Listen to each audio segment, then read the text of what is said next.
नक्षत्रों के आधार पर, जैसे पूर्णिमा को जो नक्षत्र होता है, सब में तो नहीं है लेकिन अधिकतर में यही है, यही रूढ़ी चलती है।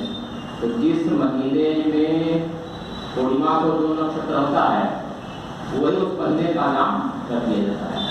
तो कल जो था श्रवण नक्षत्र चल रहा था पूर्णिमा के दिन, और हर साल ये आता है, हर साल पूर्णिमा को, श्रावण पूर्णिमा को ये श्रवण नक्षत्र चलता है।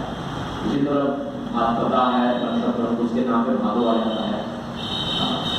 इस तरह से अधिकांश जो महीनों के नाम है नक्षत्रों के होते हैं। तो श्रवण नक्षत्र के नाम पर ये श्रावण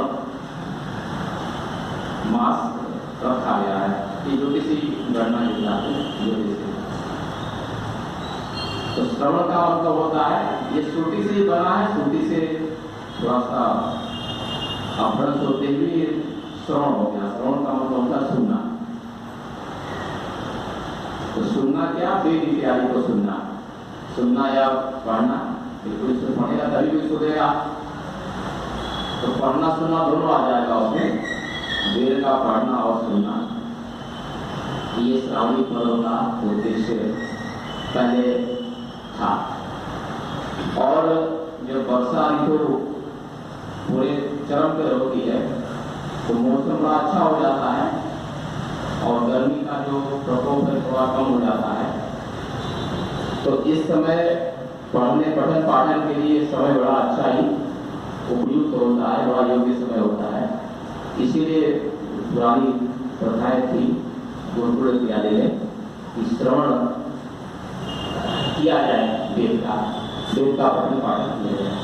और लगातार 4-6 महीने माघ तक का ऐसा बढ़ते हैं कि माघ मास तक, उसके बाद फिर फागुन में गर्मी शुरू हो जाती है। तो 6 महीने लगभग ये श्रवण का महीना ऐसा आता है। और सारे जो ग्रंथ हैं, शास्त्र हैं, वो सब वेद का नाम लेते ही हैं। भले वेद को लोग पाए या ना पढ़ पाए, लेकिन वेदों का नाम लोग लेते रहते हैं। तो सारे जो ग्रंथों का, सारे शास्त्रों का जो चौधरी है वो वेद ही है। भले उसको आगे पढ़ पाए या ना पढ़ पाए, लेकिन पुरानी परिपाटी में जो गुरुकुल है वहाँ पर ये वेद इत्यादि का पाठ श्रवण लोग करते थे। और बीच में कुछ पौराणिक कहानियां हैं, कैसे रक्षाबंधन का सवाल ये है कि ये तो ठीक है, श्रवण कर रहे हैं और वेद का पाठ कर रहे हैं, वेद की रक्षा कर रहे हैं। और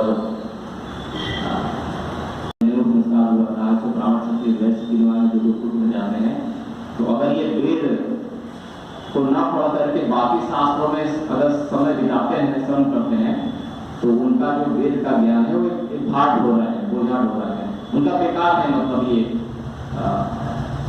अन्य शास्त्रों को पढ़ना, तो वेद ही मूल शास्त्र है। क्योंकि जिस समय बाकी ये शास्त्र नहीं थे तो लोग वेद ही पढ़ते थे।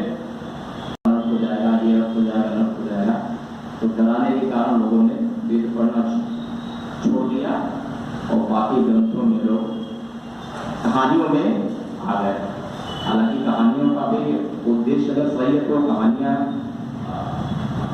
गलत नहीं है। अगर उद्देश्य ले ले तो कहानियों को छोड़ देना चाहिए। जिससे कोई ध्यान को चाहने वाला पुआ तो छोड़ देता है, तो कहानियों को पढ़ कर फिर कहानियों को छोड़ देना चाहिए। अब इसमें विषय नहीं पढ़ना चाहिए कहानी सही है कि गलत है। हमको उसका तत्व मिल गया तो हमको उन कहानियों को छोड़ देना चाहिए। लेकिन लोग कहानियों में ही उलझे रहते हैं। कहानियों में चूंकि आनंद आता है, थोड़ा रस आता है, इसलिए लोग ज्यादा कहानियों में ही उलझे रहते हैं। प्रमाण लोग तो देते हैं, राखी का जो है इन बद्धो बलिदान ज्यादा, ये बड़ा प्रसिद्ध श्लोक है। नामेंद्र महाभारत का बदनामी रक्षे माचल माचरा, ये बड़ा प्रसिद्ध श्लोक है। तो ये राजा बलि की कथा है, सही है कि गलत है, लेकिन कथा है, बड़ा प्रसिद्ध कथा है कि वामन का अवतार विष्णु ने लिया। राजा बलि बड़े राक्षस कुल में थे, जिनके शुक्राचार्य गुरु थे, और वो बड़े दानी थे। दान का उनको बड़ा घमंड भी था। और बहुत बड़े पुजारी थे, जो मांगता था दान देते थे। तो जो कहानियां बनती हैं पुराणों में, उसका भी उद्देश्य होता है। हमको लगता है कि दान का मतलब ये नहीं कि इतना दान दे दो कि खुद कंगाल हो जाओ।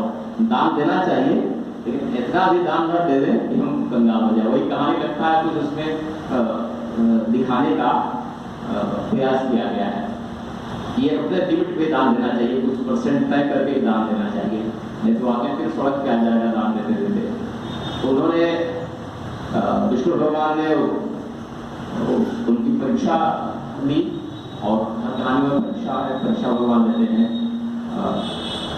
तो वो बहुत छोटे ब्राह्मण का रूप, नाटे ब्राह्मण का रूप बनाकर के आते हैं और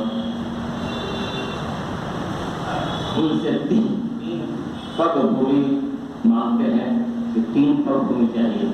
तो राजा बलि बोलते हैं, हम तो पूरी धरती के राजा हैं, 3 पग भूमि देने में क्या है, 3 गज भूमि देने में क्या है। तो बोलते हैं ठीक है, 1 पग आप बढ़ाइए। तो 1 पग में वो आकाश को नाप लेते हैं, क्योंकि विष्णु है वो तो भगवान ही है, तो आकाश को नाप लेते हैं। दूसरे पग में वो धरती को नाप लेते हैं। अब बचता ही नहीं है, तो तीसरा पग बोले कहाँ रखें, तो अब वामन बोलते हैं मेरे सिर पर रख दीजिए, वो सिर पर रख देते हैं। इस तरह से पूरा उनका राज्य विष्णु भगवान के अधिकार में हो जाता है। तो उसके बाद वामन कहते आपको हमारे साथ ही रहना पड़ेगा अब यहाँ पर। तो फिर लक्ष्मी जी जाती हैं, भाई बनाती हैं उनको, वामन को, राजा बलि को, और राखी बांधती है कि लोग कहानियों में जोड़ देते हैं कि राखी बांधी, और उनको भाई बना दी। भाई बना करके वो वहीं से एक बड़े राजा लोग वहीं पर श्लोक है, वो भाई बना करके वहां से विष्णु को छुड़ा ले जाते हैं। फिर विष्णु साल भर में काट कर जाते हैं। तो भाई की जो बहन भाई का जो रिश्ता है वो इतना अटूट है, इससे दिखाया गया कहानियों में। वो भाई बहन के लिए, बहन भाई के लिए बहुत कुछ कर सकता है, ऐसा उस कहानी में दिखाया गया है। और तो कृष्ण भगवान और द्रौपदी की कहानियों को लोग वहाँ से जोड़ते हैं। इस तरह से कहानियों को जोड़ करके बाकी आधुनिक में तो ये हुमायूं तो रानी कर्णावती ने राखी भेजी थी रक्षा के लिए, कोई गुजरात में कोई शासक था, उससे सुरक्षा के लिए। हुमायूं आया कि नहीं आया, क्योंकि इतिहास में बड़ा विवादास्पद होता है, लिखने वाले ने क्या लिख दिया सच्चाई नहीं पता चलती है कि वास्तविकता क्या थी। लेकिन ऐसे प्रसंग आते हैं कि हुमायूं को राखी भेजी गई थी रानी के द्वारा। यही सब कुछ कहानियों को मिलकर के रक्षाबंधन यहाँ पर आ जाता है।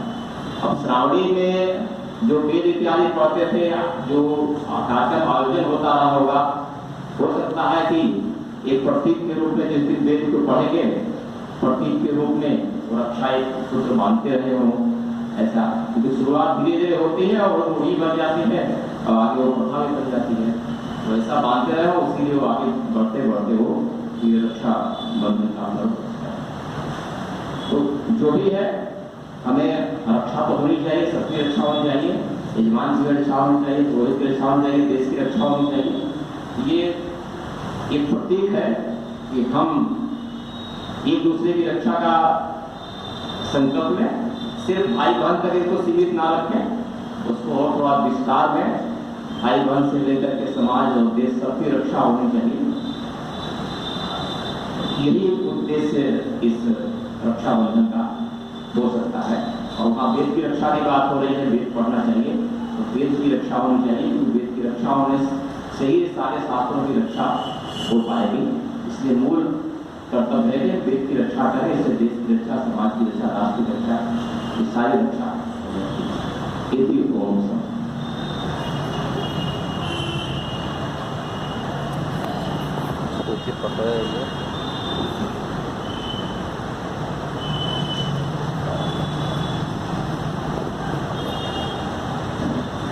बहुत बहुत धन्यवाद। आपने रक्षाबंधन में जो पुराने क्या मान्यता है, किस हिसाब से लोग मनाते हैं, उससे को बताया। और रक्षाबंधन वास्तव में सिर्फ भाई बहन के त्योहार नहीं है, ये रक्षा है तो अपने देश के लिए, अपने समाज के लिए, और देखा है सबसे पहले जो स्वधर्म है, सबको अपने अपने धर्म की रक्षा अवश्य करनी चाहिए। ब्राह्मण को अपने धर्म की रक्षा करनी चाहिए, क्षत्रिय को अपने धर्म की रक्षा करनी चाहिए, वैश्य को अपने धर्म की। उसी प्रकार जो वर्ण है, ये आश्रम जो है, ब्रह्मचार्य है, उसको अपने आश्रम की रक्षा करनी चाहिए, और जो गृहस्थ है उसे अपने आश्रम की रक्षा करनी चाहिए, सन्यास को अपने आश्रम की रक्षा करनी चाहिए। यानी कि सबका अपना जो धर्म है, कर्तव्य है, उस कर्तव्य की रक्षा करना हम सबका परम कर्तव्य है। और इस धर्म की रक्षा, इस रक्षाबंधन के त्यौहार में, पर्व में हम लोग को सबक लेना चाहिए। अब इन्हीं बातों के साथ मैं आगे डॉक्टर अजय जी को आमंत्रित करता हूँ, वो भी अपने इस विचारों को, अमूल्य विचारों को हम सबके सामने